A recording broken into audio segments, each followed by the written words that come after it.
क्रांती news, आवाज सर्वसामान्य।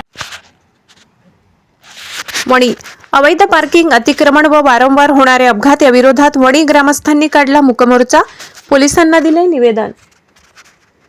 वणी शहरातील अवैध पार्किंग, अतिक्रमण आणि सतत वाढत चाललेल्या अपघातांबाबत निष्क्रियतेचा आरोप करत वणी ग्रामस्थांनी आज शांततापूर्ण मूकमोर्चा काढत ग्रामपंचायत तसेच पोलीस ठाण्यात निवेदन सादर केले।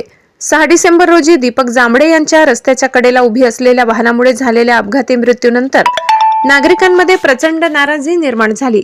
ग्रामस्थांनी सादर केलेल्या निवेदनात वणी सापुतारा महामार्गावरील कॉलेज परिसर, कडवण चौफुली, देवनदी पूल या सतत अपघात होणाऱ्या ठिकाणी तातडीने गतिरोधक बसविण्याची मागणी करण्यात आली। देवनदी पुलापासून बसस्थानकापर्यंत आणि शहरात येणाऱ्या रस्त्यांच्या कडेला अवैध पार्किंगमुळे वाहतूक कोंडी होत असल्याने अशा वाहनांवर कारवाई करण्याची मागणी झाली। तसेच रस्त्याच्या दृष्टीआड होणारे शुभेच्छा फलक हटविण्यावरही ग्रामस्थांनी जोर दिला।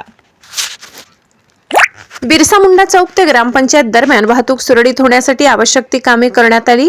तसेच संबंधित विभागाशी ग्रामपंचायतने तातडीने पत्रव्यवहार करावा अशी मागणी करण्यात आली। 8 दिवसात कोणतीही कारवाई न झाल्यास रास्ता रोकोसह तीव्र आंदोलन छेडण्याचा इशाराही ग्रामस्थांनी दिलाय।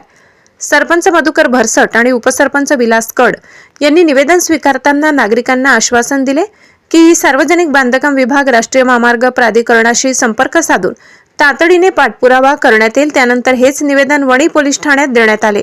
पोलीस उपनिरीक्षक गणेश कुटे, किरण जगदाडे यांनी निवेदन स्वीकारून आवश्यक ती पावले उचलण्याचे आश्वासन दिले। मोर्चात नाभिक समाज मंडळासह मोठ्या संख्येने ग्रामस्थ सहभागी झाले। महाराष्ट्र क्रांती न्यूजसाठी प्रतिनिधी सागर मोर, वणी, दिंडोरी।